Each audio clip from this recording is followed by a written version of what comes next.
অল্প কয়েকদিনের ভেতরেই আমাদের ঈদুল আজহা চলে আসবে, যেটা মূলত আমাদের এই জুমার অন্যতম একটা গুরুত্বপূর্ণ আলোচনার বিষয়বস্তু। আল্লাহ রাব্বুল আলামিন আমাদেরকে একজন মানুষের জীবনে প্রয়োজনীয় যত নিয়মকানুন আছে যে সবগুলোরই মূল প্রিন্সিপাল এবং অনেক ক্ষেত্রেই আল্লাহ সুবহানাহু ওয়া তাআলা বিস্তারিত বিবরণ সহ বিধানাবলী আমাদের দিয়েছেন। যেমন আমরা একটু চিন্তা করে দেখি, আল্লাহ সুবহানাহু ওয়া তাআলা তার এই দিনে মানুষের যেই প্রাকৃতিক প্রয়োজন, যেটাকে আমরা হয়তো বলতে পারি যে মানুষের প্রাকৃতিক প্রয়োজন, মানুষ ওয়াশরুমে যান, মানুষ পরিষ্কার পরিচ্ছন্ন হন, এটারও ব্যবস্থা কিভাবে হবে আল্লাহ সুবহানাহু ওয়া তাআলা নির্দিষ্টভাবে কোরআন সুন্নাহর ভিতরে এই বিষয়ে আলোচনা করেছেন। কোরআন সুন্নাহর মাধ্যমে এই বিষয়ে নির্দেশ দিয়েছেন।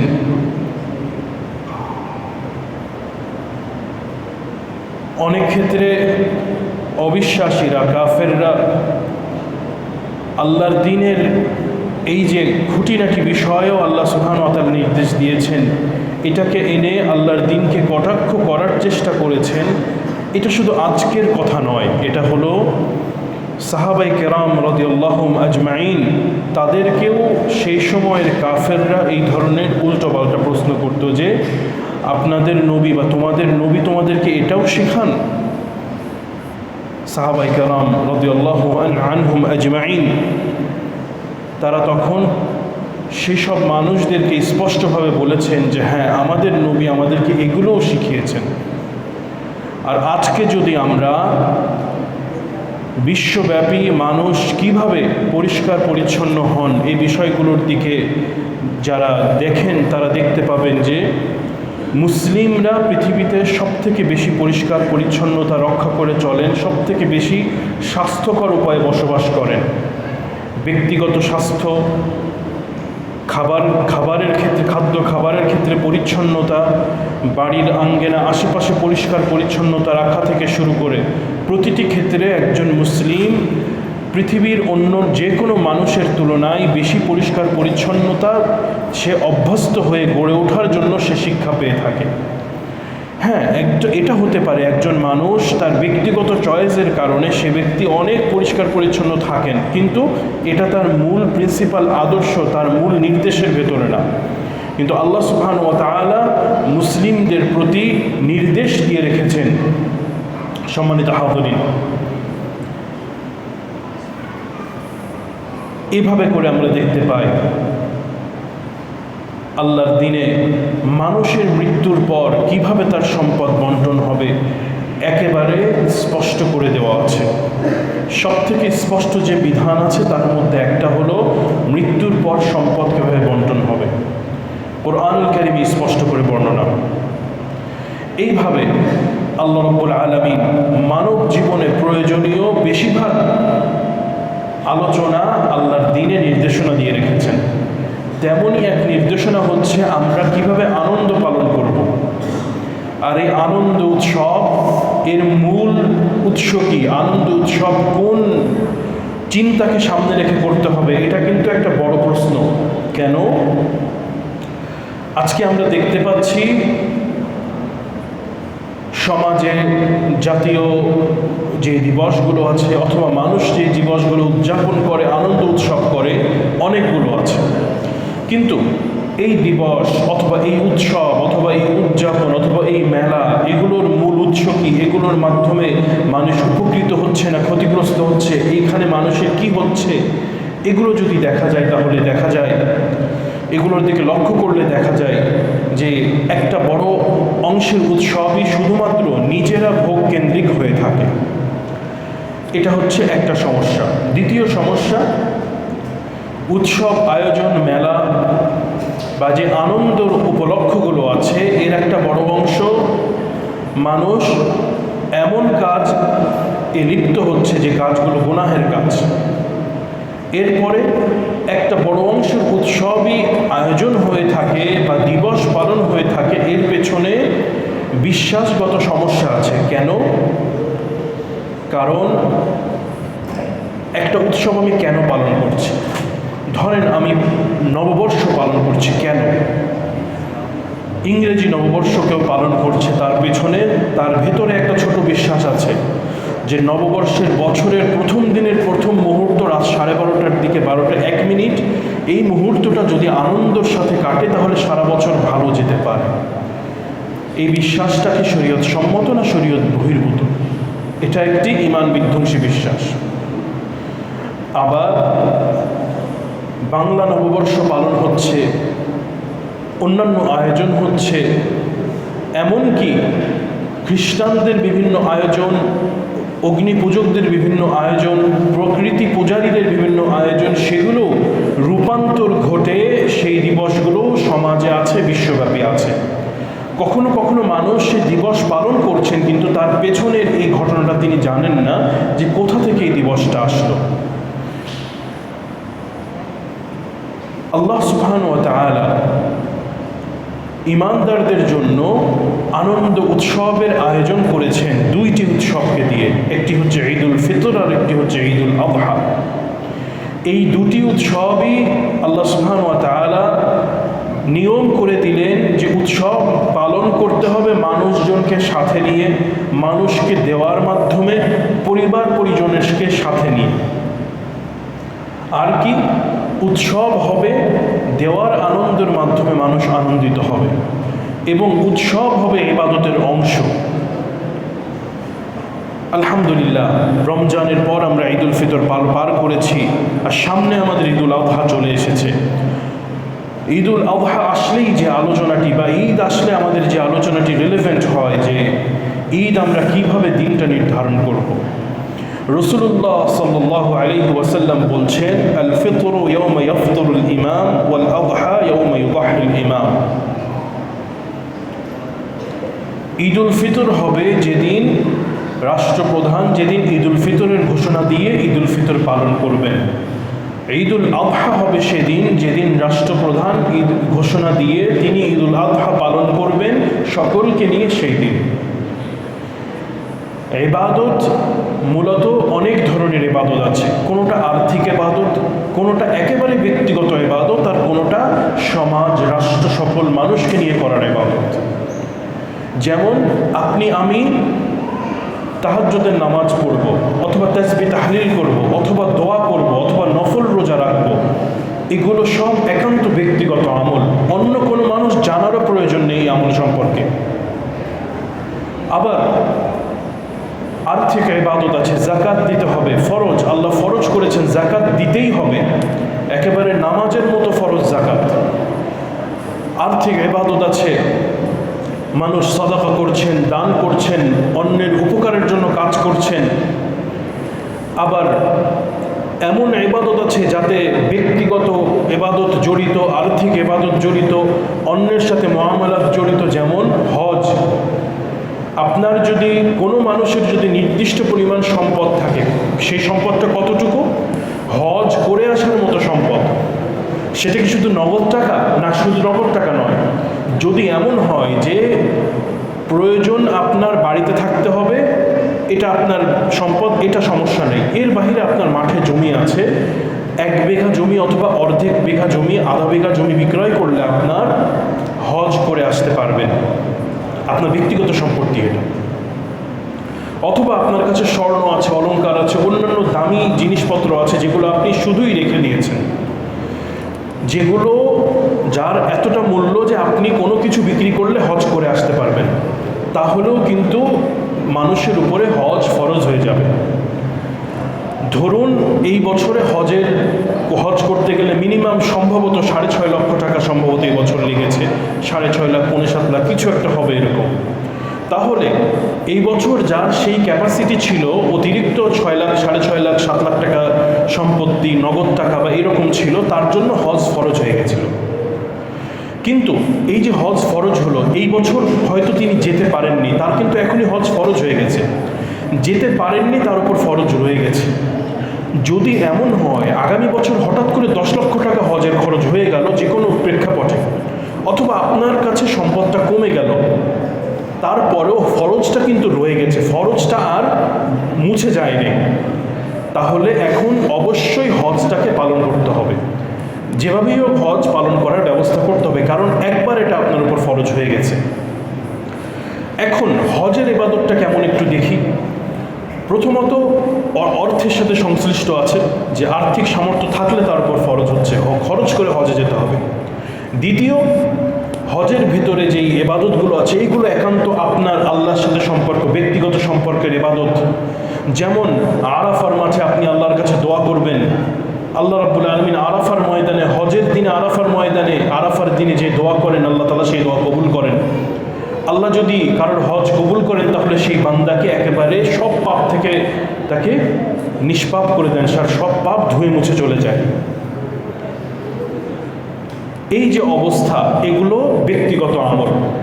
আবার হজের ভিতরে, ব্যক্তিগত আমলের ভিতরে, মুআমালাতের ভিতরে আরও আছে কি, যে ব্যক্তি হজ করবে সে যেন অশ্লীলতার সাথে না জড়ায়, সে যেন গালাগালি না করে, সে যেন মানুষের সাথে রাগারাগি না করে।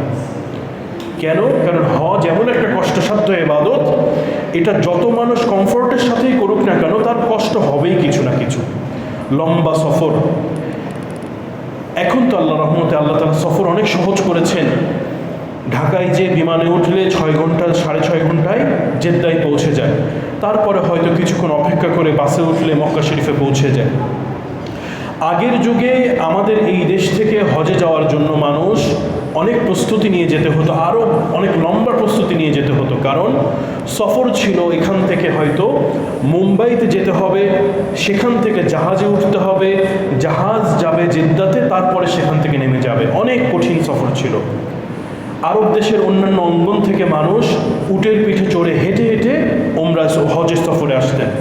আরও অনেক কঠিন সফর ছিল। এরপরে হজের সময়ে মক্কা থেকে মিনায় যেতে হবে, মিনা থেকে মুজদালিফা, মুজদালিফা থেকে আরাফা, আরাফার মাঝে থাকতে হবে, সেখান থেকে ফিরতে হবে। এই যে সব যত প্রসেস, শত শত হাজার হাজার মানুষের সাথে করে চলা হচ্ছে। একজন মানুষ ক্লান্ত হয়ে তিনি, একজন নারী ক্লান্ত হয়ে তিনি, তার পর্দার লঙ্ঘন হতে পারে, হয়তো কাপড়টা সরে যেতে পারে। হাজী সাহেব হিসেবে হাজী সাহেবের দায়িত্ব, তিনি তার নিজেকে হেফাজত করবেন। কিন্তু দুঃখজনক হলেও অনেক ক্ষেত্রে দেখা যায় যে আমরা যখন হজে যাই তখন আমরা নিজেরা সতর্কতা কমিয়ে দিই, আমরা নিজেরা সতর্কতা রক্ষা করতে পারি না। পর্দার ক্ষেত্রে দেখা যায় যে নারীদের জন্য যে ক্যাম্পগুলো আছে, তাঁবু আছে, সেখানে পুরুষ হাজি তিনি সেখানে উকি দিয়ে কথা বলছেন, অথচ সেখানে তো শুধু তার নিজের মাহরাম নারী যে আছে তা নয়, বা তার নিজের স্ত্রী আছেন তা নয়, অন্যান্য আরও নারীরা আছেন। তারা হয়তো পর্দার হালতে নেই, কারণ তারা নারীদের একটা নির্দিষ্ট তাঁবুর ভেতরে আছেন।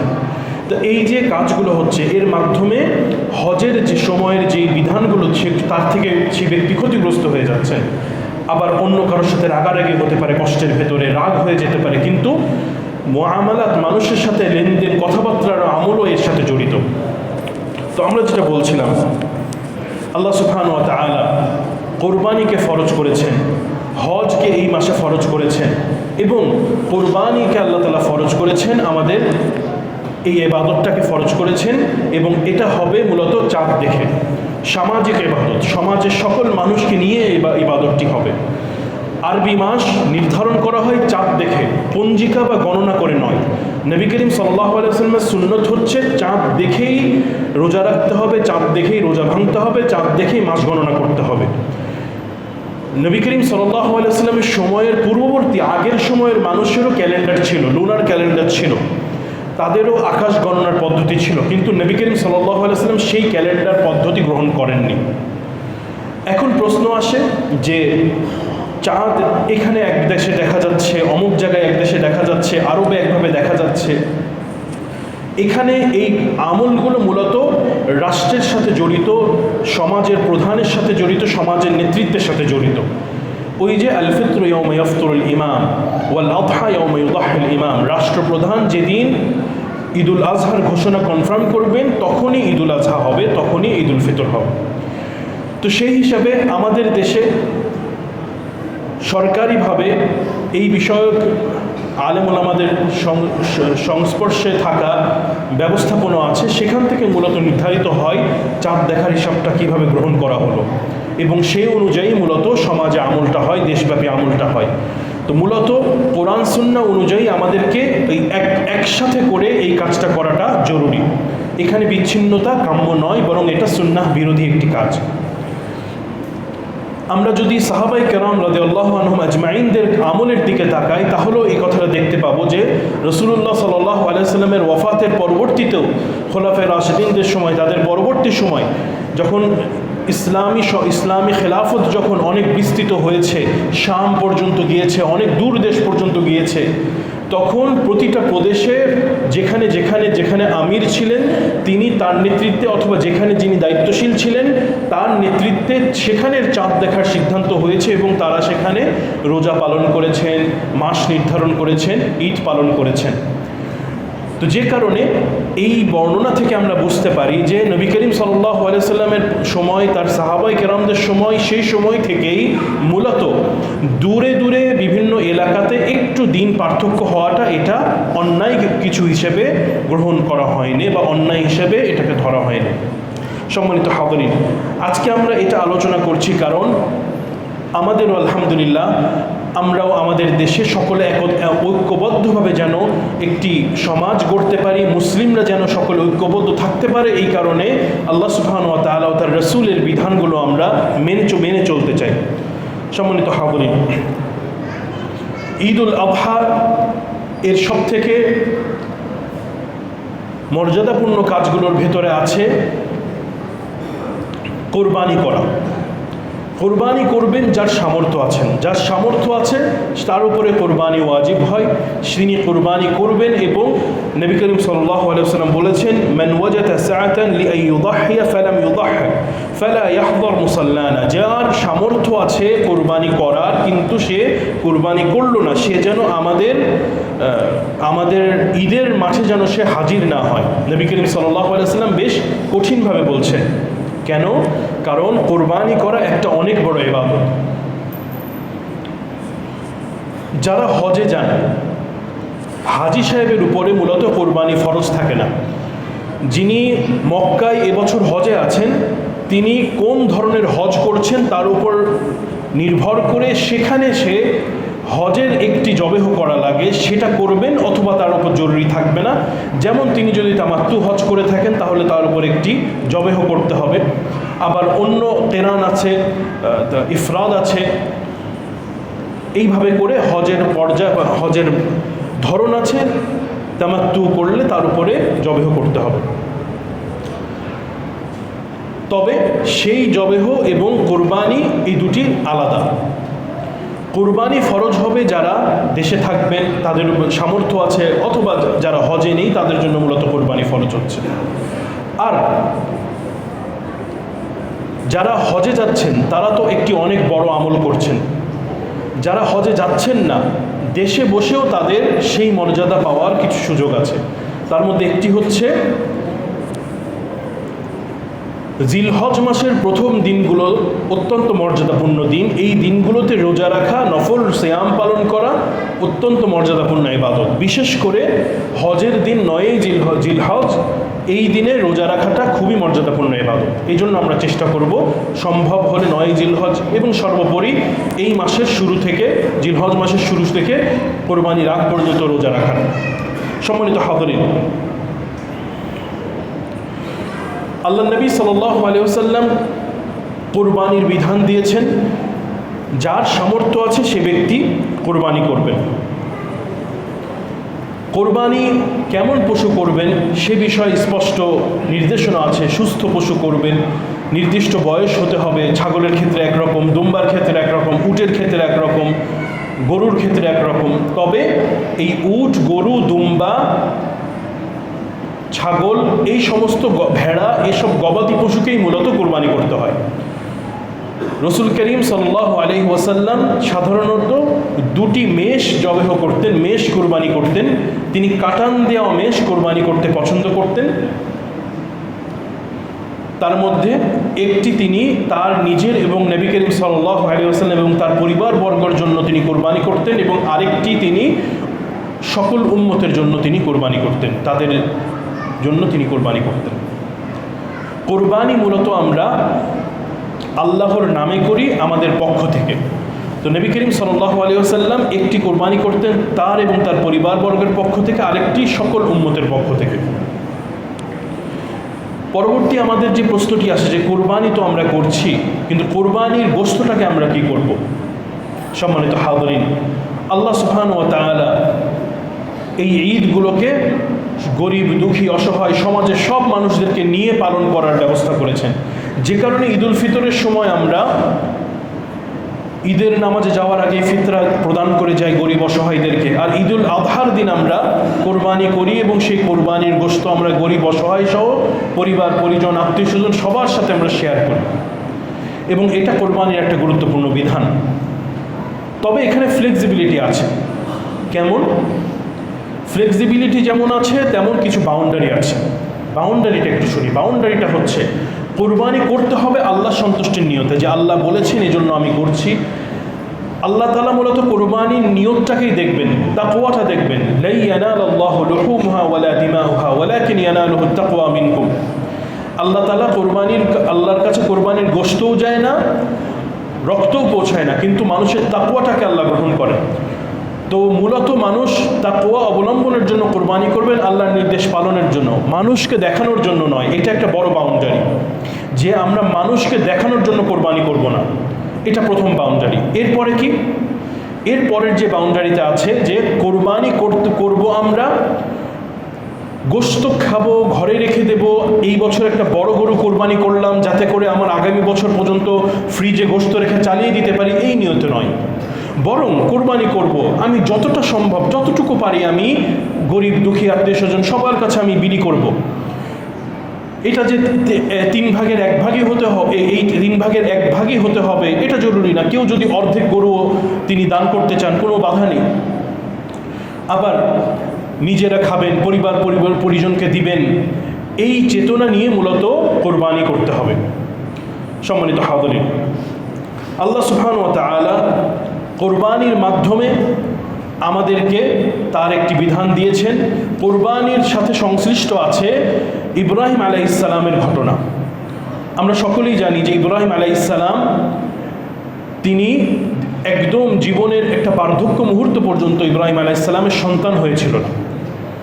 ইব্রাহিম আলাইহিস সালাম উর নামক স্থানে থাকতেন, এবং বর্ণনা মতে যে ৮০-৮৬ বছর বয়সে ইব্রাহিম আলাইহিস সালামের ছেলে সন্তান হন ইসমাইল আলাইহিস সালাম।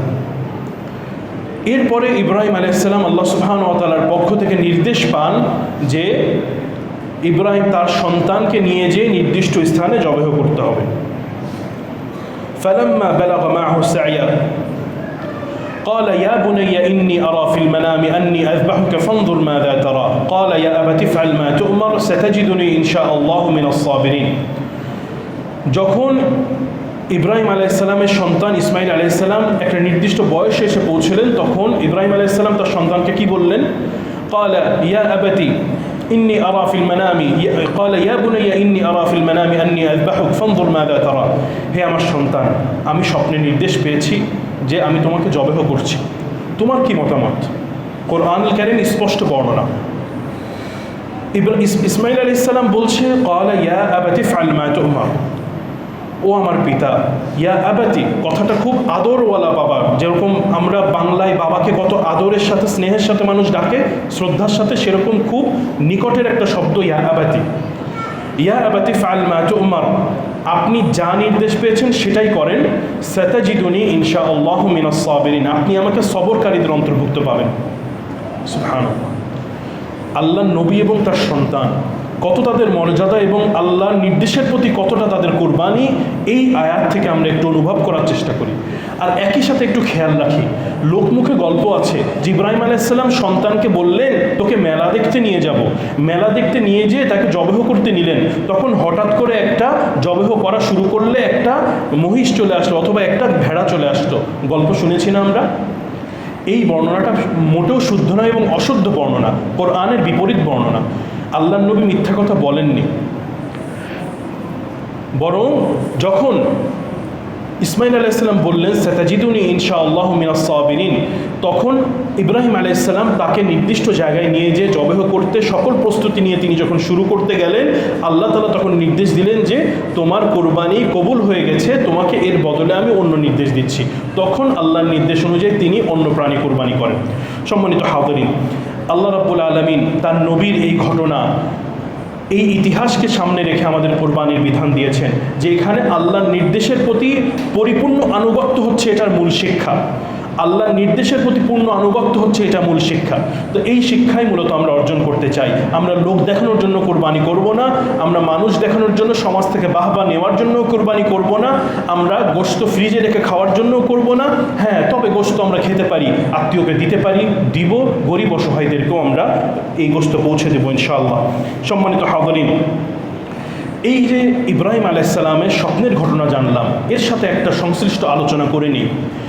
আমাদের সমাজে অনেক মানুষ আছেন যারা উল্টোপাল্টা স্বপ্ন দেখেন। কি স্বপ্ন? বিপদে পড়েছে, হঠাৎ স্বপ্ন দেখলেন অমুক দরগায় গিয়ে মানত করলে আপনার বিপদ চলে যাবে, অথবা অমুক বাবার কাছে গিয়ে সেজদা দিলে, কবরে সেজদা দিলে, মাজার প্রদক্ষিণ করলে, মুরগি জমা দিয়ে আসলে সমস্যার সমাধান হবে, অথবা অমুক মাদুলি হাতে দিলে সমস্যার সমাধান হবে। এই ধরনের অনেক কথা আছে যেগুলো সম্পূর্ণ ঈমান বিধ্বংসী কথা। এই কাজগুলো করা যাবে না। এগুলো কেন হয়? এগুলো মূলত হয় মানুষের অজ্ঞতার সুযোগ নিয়ে শয়তান মানুষকে ধোঁকা দেন। এই জন্য আমাদেরকে খেয়াল রাখতে হবে যে ইব্রাহিম আলাইহিস সালাম ছিলেন আল্লাহর নবী। আল্লাহর নবীর কাছে যেই স্বপ্ন আসতো সেটা ওয়াহি, আর আমরা হলাম সাধারণ মানুষ।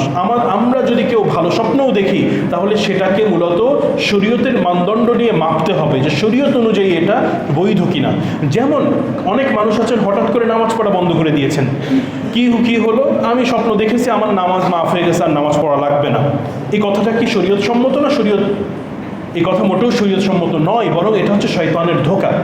এই জন্য দিন জানা, কোরআন সুন্নাহ জানা, জ্ঞান জানা, শরীয়তের মৌলিক জ্ঞান অর্জন করা প্রতিটা মানুষের জন্য জরুরি। না হলে মানুষ ধোঁকায় পড়তে পারেন, বিভ্রান্ত হয়ে যেতে পারেন। সম্মানিত হাজিরিন, আল্লাহ সুবহানাহু ওয়া তাআলা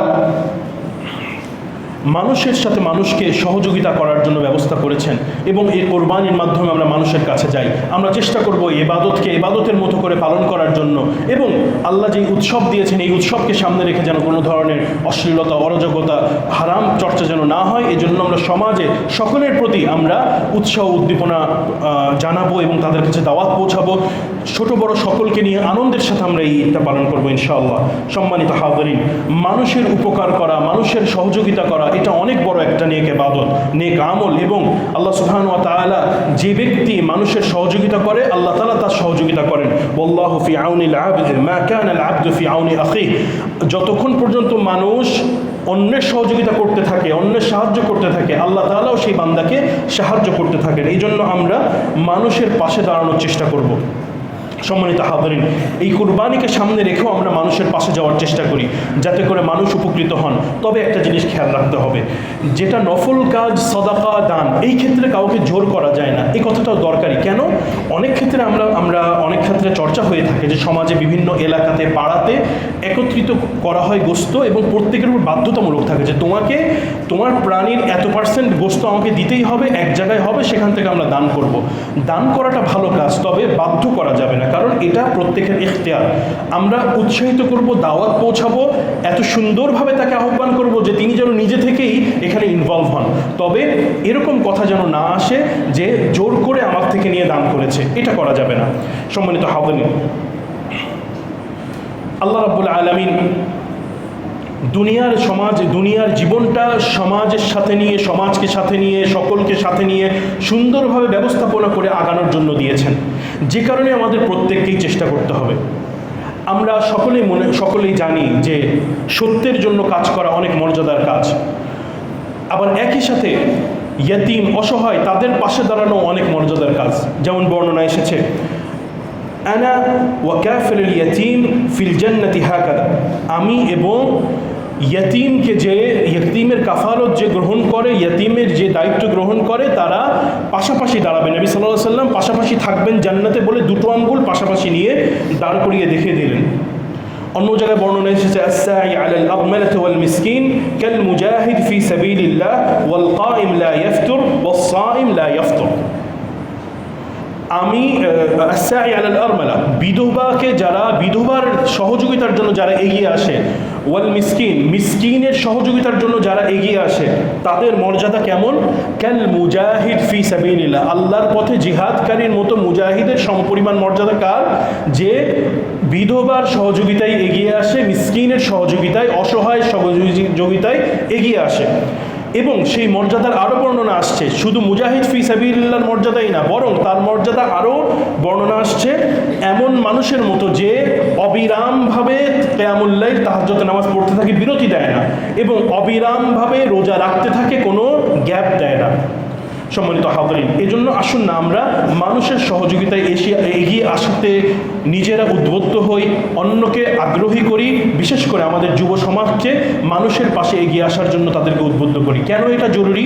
সম্মানিত হাজরিন, আমরা একটা বড় ডিজাস্টার দেখতে পাচ্ছি বর্তমানে, কি যে সমাজে অন্যায় অরাজকতা অনেক বেশি বৃদ্ধি পেয়ে গেছে, এবং এই অরাজকতা অন্যায়কে প্রতিরোধ কীভাবে করতে হবে কেউ বুঝে পাচ্ছে না।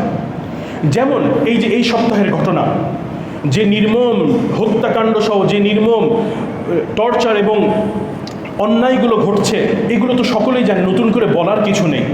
তো এই জায়গাগুলোতে আমাদের সতর্ক হওয়া দরকার যে কিভাবে আমরা আমাদের সমাজকে এর থেকে সরিয়ে আনতে পারি।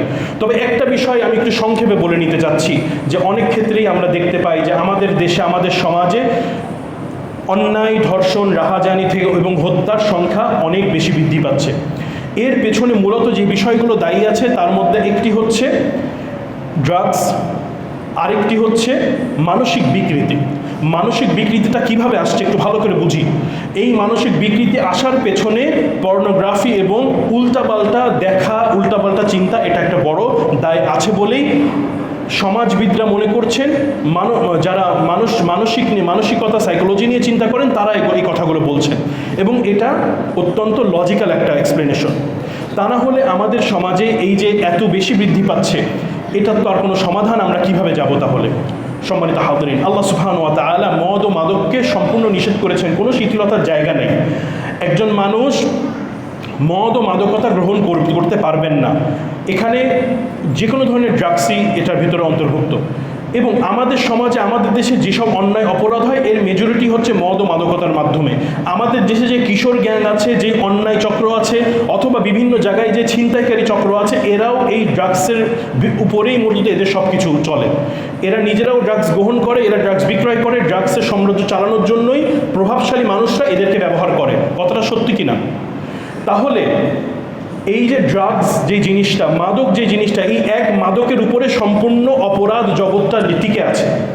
এই মাদককে যদি নিয়ন্ত্রণ করা যায়, নিয়ন্ত্রণ বলতে কি, আল্লাহ বলেছেন মাদক নিষিদ্ধ, তাহলে নিষিদ্ধ, এটাই নিয়ন্ত্রণ, যে জিরো, এটাই নিয়ন্ত্রণ। এটার কোনো পার্সেন্টেজ নাই যে 10% রাখার বৈধতা আছে, জিরো। মাদক যদি নিয়ন্ত্রিত হয়, তাহলে আমরা বুঝতে পারি যে এই যে মাফিয়া সাম্রাজ্য, অন্যায় চক্র,